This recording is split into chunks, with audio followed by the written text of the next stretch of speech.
Welcome you all. आज का जो क्लास है वो आपका है profit and gains from business and profession. ये आपका सेक्शन 28 से लेकर सेक्शन 44 तक कवर्ड है। सेक्शन 28 टू सेक्शन 44 आपका पीजीबीपी है, profit and gains from business and profession है। ये चैप्टर बहुत ही रिलीवेंट है, बहुत ही इंपॉर्टेंट है। इससे एग्जाम में मिनिमम 10 मार्क्स के सम्स आते हैं। यदि इस चैप्टर को आप ठीक से कर रहे हो, मेरे वीडियोस को फॉलो कर रहे हो, तो आप ये मान के चलो कि 10 मार्क्स आपके सिक्योर होंगे। सो स्टार्ट करते हैं। सेक्शन आप लोग कहीं पर लिखते जाओ, कहीं पर भी आप लोग नोट करते जाओ। पीजीबीपी आपका कवर होता है, पीजीबीपी कवर होता है, पीजीबीपी आपका कवर होता है सेक्शन 28 से लेकर सेक्शन 44 तक। सेक्शन 28 से लेकर सेक्शन 44 तक पीजीबीपी है। ठीक है, तो हम लोग एक बाय एक ऐसे आस्ते आस्ते करके रीड करते जाएंगे। देखिए आगे देखिए। सबसे पहले सेक्शन 28 क्या है? चार्जेबिलिटी को लेकर। आज का क्लास मैं पूरे सेक्शन 28 को लेकर डील करूंगा, सेक्शन 28 और सेक्शन 29 को लेकर डील करूंगा। सेक्शन 28 चार्जेबिलिटी को लेकर है। किसी भी चैप्टर का जो फर्स्ट सेक्शन होता है वो चार्जेबिलिटी, मतलब इस चैप्टर के अंदर में क्या क्या चार्जेबल होंगे, पीजीबीपी के अंदर में कौन कौन से ऐसे इनकम है जो चार्जेबल होंगे, उसको लेकर मैं डील कर रहा हूँ। तो सबसे पहला पॉइंट क्या है? Section 28(1) profit and gains from any business और profession carried on by the SSC at any time during the previous year. आप ड्यूरिंग द प्रीवियस ईयर में जो भी बिजनेस करते हो उससे जो प्रॉफिट होगा या गेन होगा, जो भी बिजनेस करते हो या प्रोफेशन करते हो, उसका जो भी प्रॉफिट या गेन होगा वो आपका income under the head profit and gains from business and profession के अंडर में चार्जेबल होगा। ठीक है, क्लियर है? मैं ये पूरा एक्ट का लैंग्वेज नहीं लिखा हूँ, इसको काट छाट करके ताकि आप लोग को समझ में आ जाए, मैं उस लैंग्वेज में इसको लिखा हूँ। नेक्स्ट क्या है? सेक्शन 28(2). अच्छा ये बताइए मुझको, जो रिसीट कितने तरह के होते हैं? रिसीट आपका दो तरह का होता है। एक आपका हो गया कैपिटल रिसीट और एक आपका हो गया revenue receipt. Revenue receipt shall always be taxable unless it is exempt by the act. Revenue receipt हमेशा ही टैक्सेबल होगा, यदि एक्ट उसको एग्जेम्प्ट कर दे तो बात की बात है, तब वो एग्जेम्प्ट होगा। और सेकंड मैंने क्या कहा? Capital receipt. कैपिटल रिसीट हमेशा ही एग्जेम्प्ट होता है अनलेस एक्ट उसको टैक्स में कर दे, या फिर अनलेस एक्ट उस पर टैक्स इम्पोज कर दे। क्लियर है बाबू?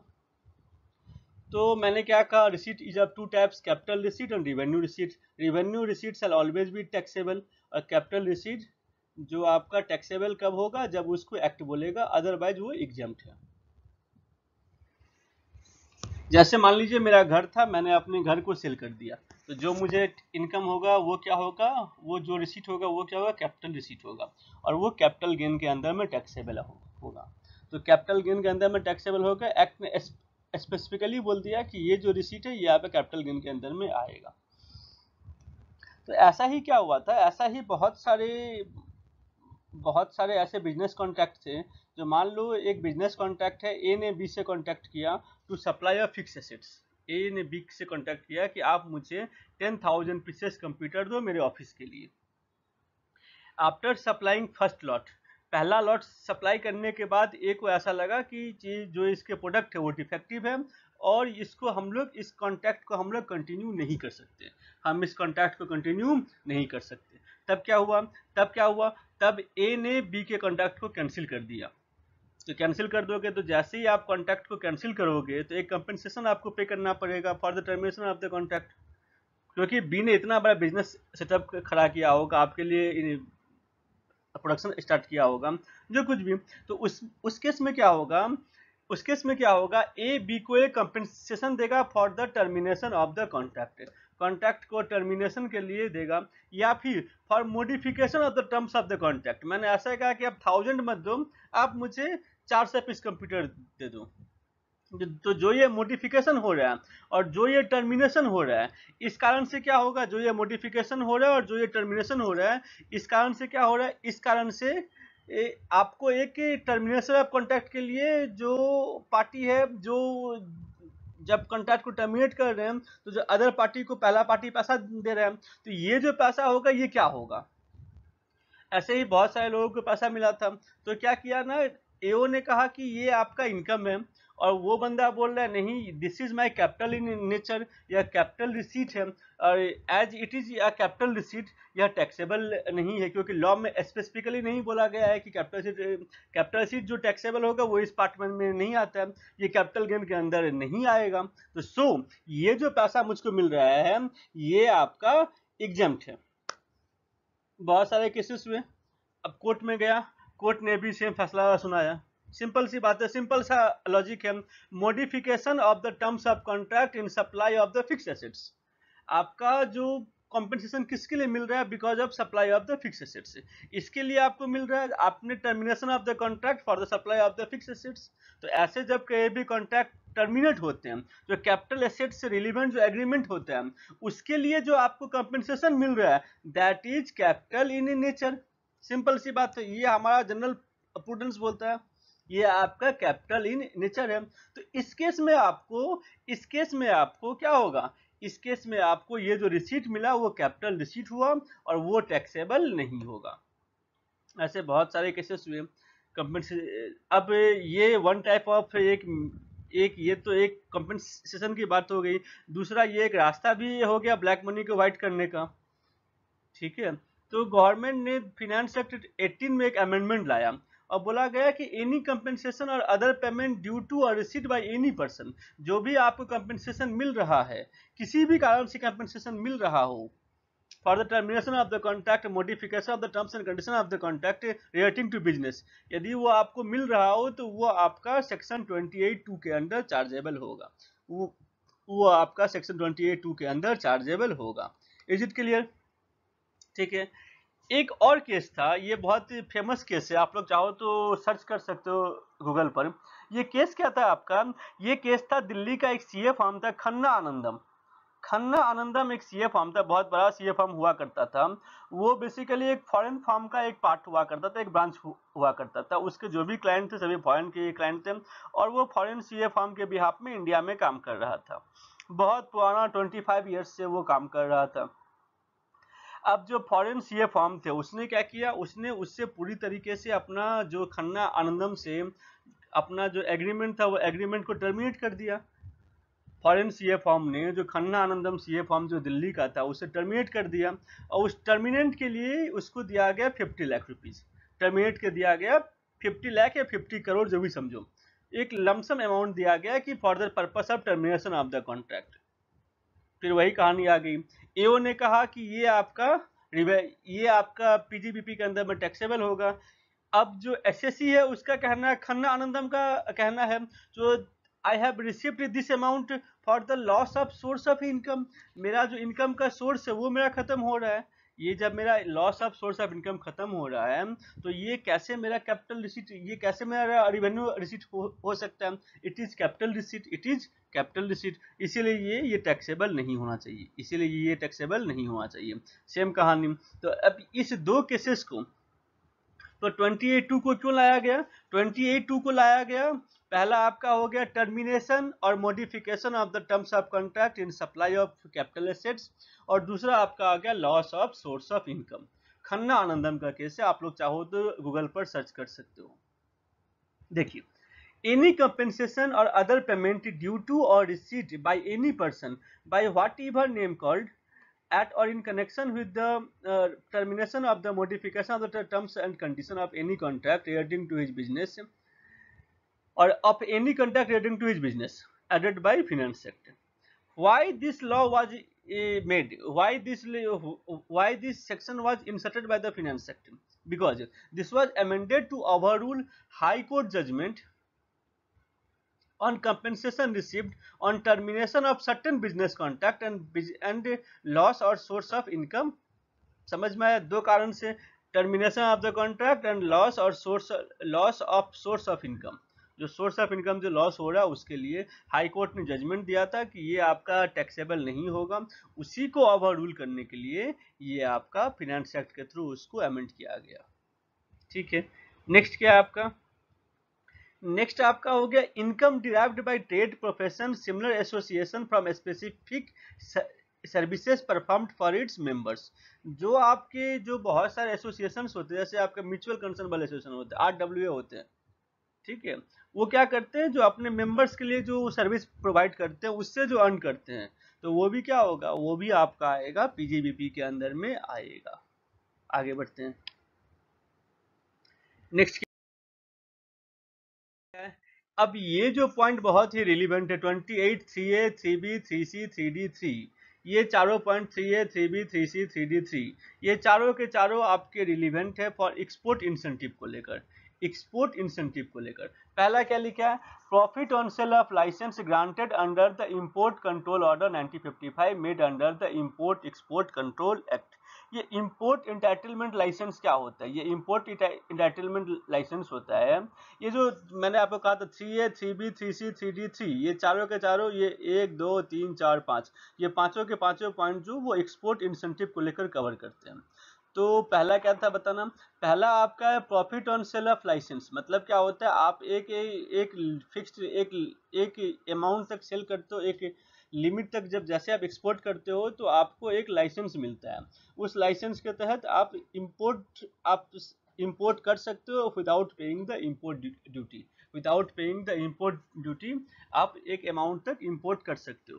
तो नॉर्मली इसलिए दिया जाता है कि सपोज कीजिए आपने एक सर्टेन क्वांटम ऑफ, मुझे क्राइटेरिया याद नहीं, ये आपका एक कस्टम का पार्ट है, बट आपने क्या किया, एक सर्टेन अमाउंट एक्सपोर्ट किया, उसके लिए आपको एक लाइसेंस दिया गया कि इस लाइसेंस के तहत आप इंपोर्ट कर सकते हो।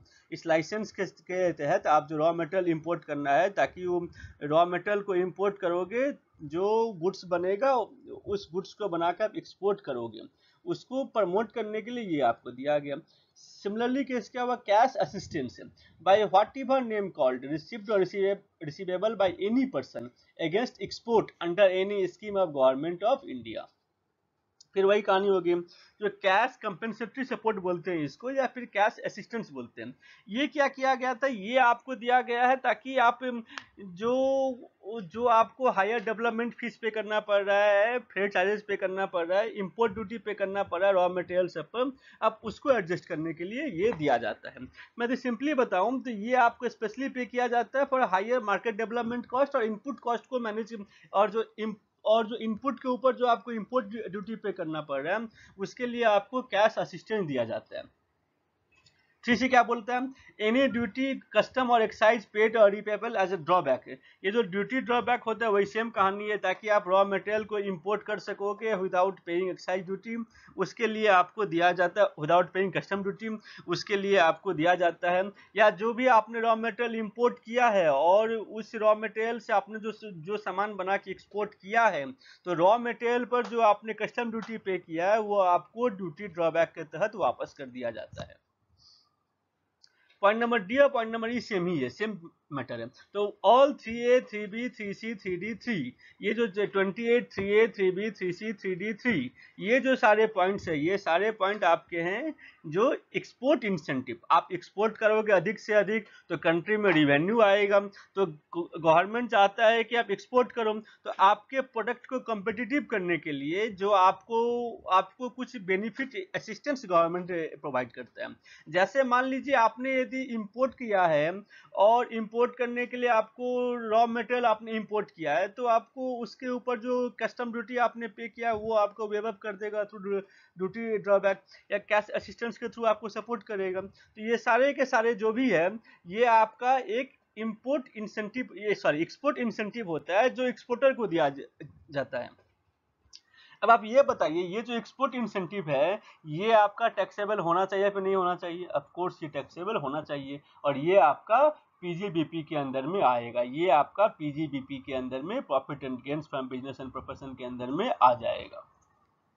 अब ये बात उठता है कि सर ये कैसे होगा, क्योंकि पहले आपने एक्सपोर्ट किया, एक्सपोर्ट करने के बाद जब एक्सपोर्ट आपका हो जाएगा फिर आपको फॉर्म सबमिट करना पड़ता है, फॉर्म सबमिट करके आपको क्लेम करना पड़ता है कि मेरा जो ड्यूटी ड्रॉबैक है, मेरा जो लाइसेंस है ये मुझे दिया जाए, ये मुझे दिया जाए। इसका तो इस केस में इसका हम लोग अकाउंट फॉर कैसे करेंगे, नॉर्मली ये क्या होता है, ये इसके लिए मैं ये बताऊं तो जो रिलायंस कंपनी थी, रिलायंस कंपनी क्या कर रहे थे, इसको कैश बेसिस पर कर रहे थे, और एनी अदर इंडस्ट्री भी इसको कैश बेसिस पर लेके कर रहा था। उस समय क्या हुआ था, section 145 be inserted by the finance act 18, section 140(b) insert किया गया और उसमें बोला गया कि ये आपको कैश बेसिस पर नहीं करना है, ये आपको एक्रुअल बेसिस पर ही करना है। लेकिन आप इसको रिकॉग्नाइज कब करोगे? जब ये रीजनेबली सर्टेन रहेगा, जब इसका रियलाइजेशन रीजनेबली सर्टेन है। मैं आपको एग्जांपल के लिए यदि मैं बताऊं कि सपोज करो यदि कैश इंसेंटिव दिया जा रहा है कि आप यदि 1 करोड़ का यदि सेल करोगे, एग्जांपल के लिए मैं बोल रहा हूं, आप यदि 1 करोड़ का एक्सपोर्ट करोगे तो आपको 1 लाख रुपया का इंपोर्ट इंटाइटलमेंट लाइसेंस दिया जाएगा। मतलब आप 1 लाख रुपया तक का जो रॉ मटेरियल है वो इंपोर्ट कर पाओगे without paying the custom duty. ठीक है, एग्जाम्पल के लिए मैं आपको बता रहा हूं। अब ये जैसे ही आपने एक्सपोर्ट कर दिया, मतलब ये रीजनेबली सर्टेन है कि आपने एक्सपोर्ट कर दिया तो ये लाइसेंस आपको मिलेगा। तो अब क्या होता है, आप इस फॉर्म को फिलअप करते हो और जमा करते हो। पहले आपको जो एक्सपोर्ट करोगे, एक्सपोर्ट करने के बाद, सिर्फ एक्सपोर्ट करने से मतलब नहीं, एक्सपोर्ट करने के बाद रिवेन्यू, जो रिवेन्यू होता है, जो कैश होता है, जो पैसा होता है, वो भारत में लाने की आवश्यकता है। तो first you realize the revenue, पहले आप रिवेन्यू को रियलाइज करोगे। रिवेन्यू को रियलाइज करने के बाद उसके बाद आप एक फॉर्म फिलअप करोगे गवर्नमेंट ऑफ इंडिया के पास में कि मैंने इसको एक्सपोर्ट किया था और इस एक्सपोर्ट से रिलीवेंट जो रिवेन्यू था वो मुझे मिल गया। ठीक है, तो जैसे ही आपको ये मिल जाएगा, ये आपका हो जाएगा, जैसे ही आपको मिल जाएगा, ये आपके आ जाएंगे, आप इसके लिए रीजनेबली सर्टेन हो कि ये आपको ड्यूटी ड्रॉबैक, कैश इंसेंटिव ये आपको मिल जाएगा। ठीक है, तो थ्रू दिस अब ये जो मिल रहा है ये क्या होगा, ये रिलायंस कैश बेस पे करता था। आप इसके यदि एनुअल रिपोर्ट को देखोगे तो ऐसे बहुत सारे इंडस्ट्री करते थे कि कैश बेसिस पर जिस साल गवर्नमेंट देगा मैं उस साल मानूंगा। आपने भले सेल इस साल किया, आपने एक्सपोर्ट इस साल किया, तो आपका जो इंटाइटलमेंट था वो इसी साल हो गया। बट आप क्या करोगे, आप पहले फॉर्म फिलअप करोगे और जब गवर्नमेंट देगा उस समय आप इसको अकाउंट पर करते थे। तो इसको अवॉइड करने के लिए फिनेंस एक्ट 18 में चेंज किया गया, 145(b) लाया गया। मैं 145(b) को मैं डील करता हूँ थोड़ा देर बाद में।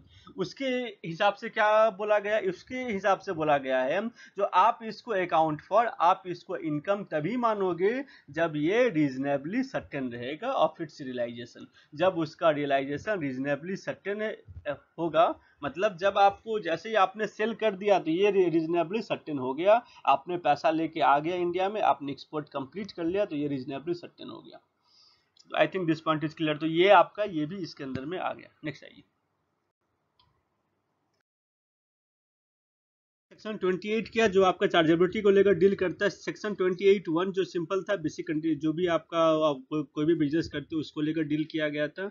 उससे जो आपका प्रॉफिट एंड गेन्स होगा उसको लेकर बताया गया था। सेक्शन 28(2) बताया गया था loss of source of income और टर्मिनेशन और modification of the terms of the contract, उसको लेकर मैंने बताया था। जो सेक्शन 28(3) था ये पूरा एक्सपोर्ट इंसेंटिव है, 3A 3B 3C 3D 3 all 5 are export incentive, उसको लेकर मैंने डील किया था। नेक्स्ट आपका आ गया सेक्शन 28(4) क्या बोलता है, value of any benefit or perquisite arising from a business or the exercise of a profession.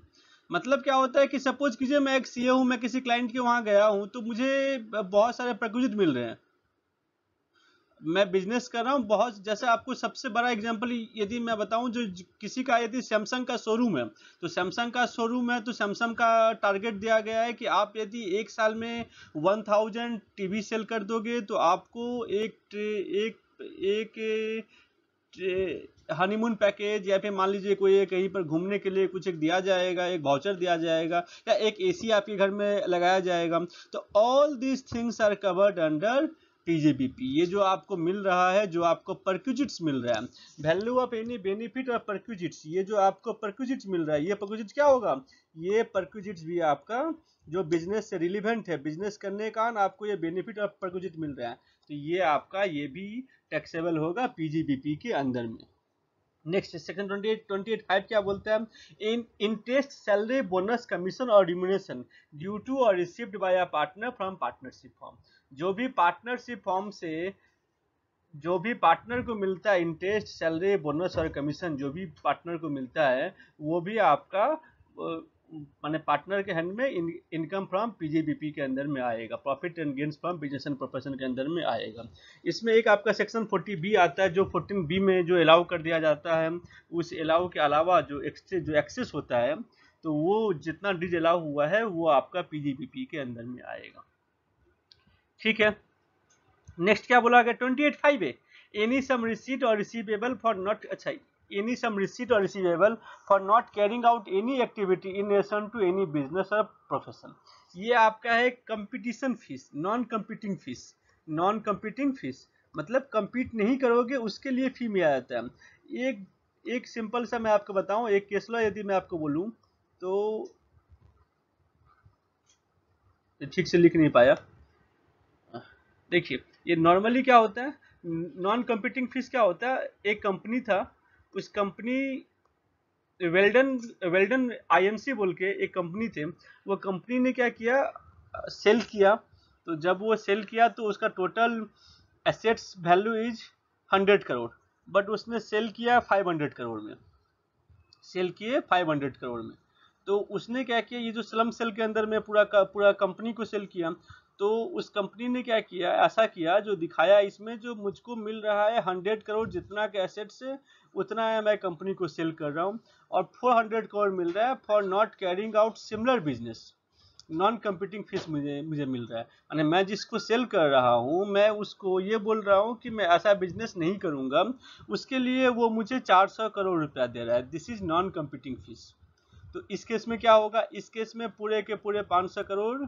तो नॉर्मली ऐसा हुआ कि जो स्लम सेल है वो तो आप टैक्सेबल कर लोगे, और जो कंपीटिंग फीस है, जो नॉन कंपीटिंग फीस जो मिल रहा है, वो तो चार्जेबल कर नहीं पाओगे, क्योंकि ये कैपिटल इन नेचर है, क्योंकि ये कैपिटल इन नेचर है। तो वो भी आपका एग्जम्प्ट हो जाएगा, वो कैपिटल रिसीट हो गया तो वो टैक्सेबल नहीं होगा। हाई कोर्ट के जजमेंट सेम थे। ठीक है, फिर देखिए फिर क्या हुआ था। अब ऐसा मैं थोड़ा सा उस केस को थोड़ा सा चेंज कर दे रहा हूँ। मेरा 100 करोड़ का बिजनेस है, 100 करोड़ का टोटल मेरा कैपिटल एम्प्लॉयड है, टोटल एसेट्स मेरा 100 करोड़ का है, मैं सेल कर रहा हूँ 500 करोड़ में। तो अब मैंने क्या किया, अब मैंने कहा कि मैं 100 करोड़ तो आपको सिर्फ कंपनी का जो वैल्यू है उसके लिए मैं सेल कर रहा हूँ 100 करोड़, और 400 करोड़ रुपया मैं सेल कर रहा हूँ जो for sharing my know how, patent, franchise, copyright, licence, इस सब के लिए मैं 400 करोड़ रुपए ले रहा हूँ। सिमिलर कहानी हुई थी, फिर 400 करोड़ आपका कैपिटल रिसीट हो गया, तो उसके ऊपर ये फिर आपका टैक्सेबल नहीं होगा, क्योंकि कैपिटल रिसीट जैसे ही हुआ तो ये आपका टैक्स के दायरे से बाहर चला गया।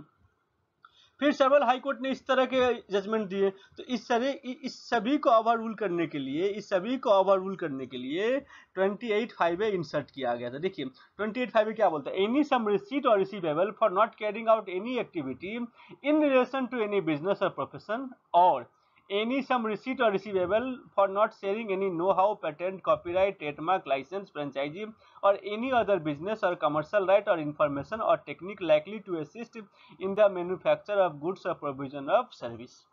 समझ में आया? एग्जाम्पल्स आप लोग को समझ में आ गया होगा। तो all this things are capital receipt, capital in nature. लेकिन गवर्नमेंट ने क्या किया, गवर्नमेंट ने इसको भी टैक्सेबल करने के लिए सेक्शन 28(5) इंसर्ट कर दिया। ठीक है, आगे बढ़ते हैं। नेक्स्ट देखिए, इंश्योरेंस पॉलिसी, यह बहुत ही रिलीवेंट, बहुत ही इंपॉर्टेंट टॉपिक है। ये बेसिकली इसको लेकर मैं एक सेपरेट वीडियो भी बनाऊंगा, बट उसके पहले मैं इसको इस वीडियो में डील कर ले रहा हूँ। ये कीमैन इंश्योरेंस पॉलिसी क्या होता है, सबसे पहले समझिए कीमैन क्या होता है। कीमैन, देखिए ये आदमी खड़ा है की को लेकर, कीमैन मतलब हो गया जो वो पर्सन जो कंपनी के प्रोस्पेक्ट के लिए, ग्रोथ के लिए बहुत ही रिलीवेंट है। That keyman may be an employee, may be a CEO, may be director, may be the manager, ये आपके कीमैन होते हैं। अब क्या होता है, इनके प्री मैच्योर डेथ से या इनकी कंपनी के लीव करने से कंपनी को लॉस हो सकता है। इसीलिए कंपनी क्या करते हैं, उस फाइनेंशियल लॉस को सिक्योर करने के लिए कीमैन इंश्योरेंस पॉलिसी ले लेते हैं, कीमैन इंश्योरेंस पॉलिसी ले लिया जाता है। देखिए मैं इसको यहाँ पर रीड कर रहा हूँ। The policy of LIC is known as keyman insurance policy. This policy is taken by the business organization to protect the business against the financial loss which may occur from employees keyman premature death। समझ में आया? अब क्या हुआ था, अब कोई भी जब एक्ट आता है उसके उसके पहले के कुछ हिस्ट्री होते हैं, कुछ कारण होते हैं जिस कारण से वो एक्ट आता है, जिस कारण से वो एक्ट आता है। तो मैं उस हिस्ट्री को लेकर डील कर रहा हूँ, मैं उस हिस्ट्री को लेकर आपके साथ डील कर रहा हूँ। सबसे पहले क्या हुआ था, जब ये सेक्शन आया नहीं था, तो नॉर्मली क्या होता है, देखिए नॉर्मली क्या होता है, जो कीमैन इंश्योरेंस पॉलिसी क्या होते थे, एलआईसी कंपनी जो इंश्योरेंस को, एलआईसी कंपनी वाले आके इंश्योरेंस को सेल करते थे, और कंपनी क्या करता था, कीमैन के नाम पर कीमैन इंश्योरेंस पॉलिसी ले लिया। आफ्टर पेइंग 4 to 5 टर्म, 5 या 6 प्रीमियम पे करने के बाद उसको वो सरेंडर कर देते थे, और सरेंडर करने के बाद जो पैसा मिलता था वो आपका एग्जाम था सेक्शन 10(10)(d) में, सेक्शन 10 सबसेक्शन 10D। आप लोग को पता होगा section 10 subsection 10D। 10 subsection 10D के अंदर में क्या होता है, जो भी पैसा आपको इंश्योरेंस पॉलिसी से मिलता है वो एग्जाम होता है, वो टैक्सेबल नहीं होता है। तो कंपनी ने क्या किया, 5 साल तक कीमैन के लिए जो प्रीमियम पे किया वो आपका एडमिसेबल एक्सपेंडिचर है अंडर सेक्शन 37। जो भी प्रीमियम पे किया उसके ऊपर आपने खर्चा ले लिया, खर्चा बुक कर लिया, और जो पॉलिसी से जो पैसा मिला वो एग्जम्प्ट हो गया। तो ये एक तरह का टैक्स प्लानिंग चलना शुरू हो गया, सभी जगह ये टैक्स प्लानिंग करना शुरू किए। इंश्योरेंस कंपनी आते थे, बड़े बड़े कंपनी को बताते थे कि इस तरीके से आप टैक्स को आप इवेट कर सकते हैं, और ये पॉलिसी चलना शुरू हो गया। गवर्नमेंट ने इसको नोटिस किया और गवर्नमेंट सेक्शन 28(6) लेके आ गए, और क्या बोला गया, any sum received by company is taxable under PGBP. जो भी कंपनी को इससे पैसा मिलेगा वो पीजीबीपी के अंदर में आएगा, जो पीजीबीपी के अंदर में आएगा। ठीक है, अब क्या होते थे, कीमैन इंश्योरेंस पॉलिसी कंपनी ले रहा है एम्प्लॉय के लिए, कीमैन के लिए। अब कंपनी चाहे तो उस पॉलिसी को इंडोर्स कर सकता है एम्प्लॉय के नाम पर, इंडोर्स कर सकता है in favour of employee, endorse कर सकता है इन फेवर ऑफ एम्प्लॉय। उस केस में क्या होता है, यदि कंपनी ने उस पॉलिसी को इंडोर्स कर दिया इन फेवर ऑफ एम्प्लॉय, तो एम्प्लॉय जब रिटायर करते थे तब जो कीमैन इंश्योरेंस पॉलिसी का जो पैसा मिलता था वो एम्प्लॉय के हैंड में मिलता था।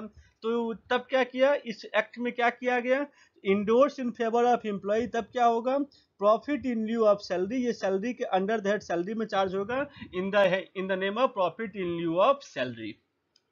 अब मैं आपको एक कहानी और बोलता हूं कि इंडिया के illiterate but most intelligent businessman Dhirubhai Ambani का ये कहानी है। धीरूभाई अंबानी जी क्या किए थे, धीरूभाई अंबानी ने कहा था कि मैं रिलायंस से एक पैसा भी नहीं लूंगा, मैं रिलायंस का चेयरमैन हूं और मैं रिलायंस से एक पैसा भी नहीं लूंगा, और वो रिलायंस के चेयरमैन थे। अब रिलायंस क्या करती थी, उनके नाम पर कीमैन इंश्योरेंस पॉलिसी ले लेते थे, और फिर 5 साल के बाद 6 साल के बाद वो पॉलिसी चेयरमैन के नाम पर इंडोर्स कर दिया। अभी देखिए पहले वाले क्लॉज में तो वो फॉल नहीं करेंगे क्योंकि कंपनी को रिसीव नहीं हो रहा, चेयरमैन को रिसीव हो रहा है। दूसरा, endorse in favour of employee, chairman is not the employee of the company, chairman तो एम्प्लॉय नहीं होता है। तो फिर से इस एक्ट को अमेंड किया गया और लाया गया क्या, taken not for employee like chairman. यदि एमडी डायरेक्टर, यदि आप चेयरमैन, एमडी और मैनेजिंग डायरेक्टर और डायरेक्टर के नाम पर लेते हैं तो यह चार्जेबल होगा इनकम फ्रॉम अदर सोर्सेस में, यह चार्जेबल होगा इनकम फ्रॉम अदर सोर्सेस में। देखिए एक सर्कुलर आया था, सर्कुलर नंबर 38/2016। इसमें क्या बोला गया, इसमें यह बोला गया कि जो भी प्रीमियम पे किया जाएगा वो आपका एडमिसेबल एक्सपेंडिचर होगा। CBDT admitted that premium paid by a firm on the Cayman insurance policy of a partner to safeguard the firm against the disruption of the business is an admissible expenditure under section 37। Is it clear, सबको समझ में आ गया? तो ये keyman बहुत ही relevant topic है। आगे बढ़ते हैं। बोलता है the fair market value of inventory as on the date on which it is converted into or treated as a capital assets. क्या होगा जब कहीं भी मेरा इन्वेंट्री और मैंने उसको कैपिटल एसेट्स में कन्वर्ट कर दिया, तब क्या होगा, जो फेयर मार्केट वैल्यू रहेगा इन्वेंट्री का उस दिन, उसके हिसाब से मेरा जो इनकम आएगा वो चार्जेबल होगा। मैं इसको कैपिटल के वाले चैप्टर में डील करूंगा। नेक्स्ट पॉइंट क्या है, 28(7) एनी सम रिसीट और receivable in cash or in kind on account of any capital assets. आप लोग को याद होगा 35AD क्या होता है, स्पेसिफाइड बिजनेस। याद नहीं, अभी तो मैं इसको डील नहीं किया, मैं आस्ते आस्ते जाऊंगा। तो मैं 35AD जब मैं डील करूंगा तो 28(7) को मैं अच्छे तरीके से डील कर लूंगा। फिर भी देखते हैं क्या लिखा है इसमें। एनी सम रिसीट और receivable in cash or in kind on account of any capital assets other than land or goodwill or financial instrument being demolished, destroyed, discarded or transferred if the whole of the expenditure on such such capital assets has been allowed as deduction under section 35 AD। क्या होता है 35 AD में? क्या होता है 100% का छूट मिलता है। 35 AD में क्या होता है 100% का छूट मिलता है। जो भी आप कैपिटल एसेट्स बाई करते हो, they are lot of specified list of business. उस बिजनेस के लिए जो भी आप कैपिटल एसेट्स बाई करोगे, वो कैपिटल एसेट जैसे ही आप बाई करते हो उसके लिए क्या होगा, उसके लिए आपको 35 AD में 100% का छूट मिलता है। तो सिंपल सी बात है, आपको 35 AD में आपने 100 रुपये का कैपिटल बाई किया था, 100 रुपये का आपने छूट ले लिया। अब क्या किया, अब आपने उस एसेट्स को सेल करोगे तो जो भी पैसा मिलेगा, जो पैसा तो आपने पहले ही रिकवर कर लिया छूट लेके, तो जो भी पैसा मिलेगा वो आपका चार्जेबल होगा under the head PGBP, profit and gains from business and profession. Is it clear to everyone? ठीक है, तो ये मेरा सेक्शन 28 पूरा कंप्लीट हो गया। अब एक एक्सप्लेनेशन दिया हुआ है, एक्सप्लेनेशन क्या बोलते हैं, explanation to section 28, income from speculative transaction however it shall be deemed to be distinct and separate from any other business. ठीक है, क्या होगा, जो स्पेकुलेटिव ट्रांजेक्शन से जो इनकम आएगा वो भी आपका PGBP के अंदर में चार्ज होगा, लेकिन वो सेपरेट दिखाया जाएगा। वो it shall be deemed to be distinct and separate from any other business. जो स्पेकुलेटिव बिजनेस होंगे उसके जो स्पेकुलेटिव बिजनेस से जो आपका इनकम आएगा वो भी PGBP का पार्ट होगा, बट वो सेपरेट उसको डील करेंगे, नॉर्मल बिजनेस को सेपरेटली डील करेंगे। Is it clear? अब मैं आपको बताता हूं कि सेक्शन 29 क्या बोलता है। सेक्शन 29 बोलता है how to compute PGBP income, how to compute income from profit and gains from business and profession. देखिए क्या लिखा, the income referred to in section 28 shall be computed in accordance with the provisions content in section 30 to section 43D। जो section 30 to section 43D तक किस तरीके से compute करते हैं वो आपको सेक्शन 29 बोलता है। ठीक है, चलिए आगे बढ़ते हैं।